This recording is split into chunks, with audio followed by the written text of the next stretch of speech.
So I'll sign this today rather than having a very big formal ceremony in 2 weeks when we were going to do it, because I didn't want you folks to say that I wasn't keeping my promise. I am keeping my promise. I'm signing it before Christmas.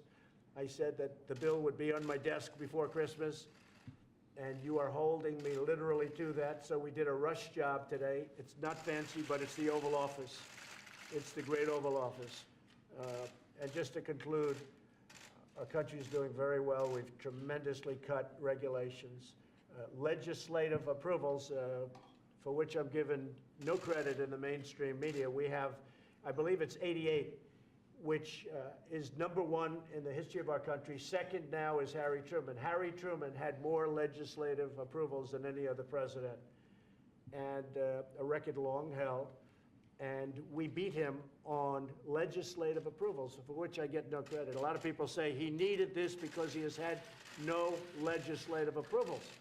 Well, if you look at VA Accountability Act and so many other bills having to do with the VA, having to do with the military, having to do with many things, we have more legislative victories than any other president, not including this, but this is the capper, because this is, again, the biggest tax cut, biggest reform of all time. So it's an honor to have you with us, and we will sign this right now. This is something I'm very proud of, great for our country, great for the American people. Thank you all.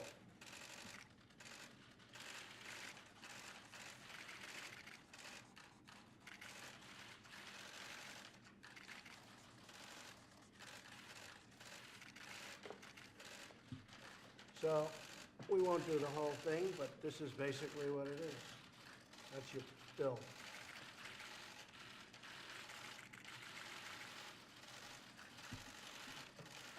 And I want to thank some people in particular that aren't here, because, again, we expected a formal ceremony in 2 weeks. But Mitch McConnell has been fantastic. Worked so hard. We would speak at 3 in the morning and 2 in the morning, and we would speak whenever we had to speak. But he worked so hard. And the exact same thing can be said for Paul Ryan. They are very proud of this, and we're already seeing the results. And as I said, long ahead of schedule.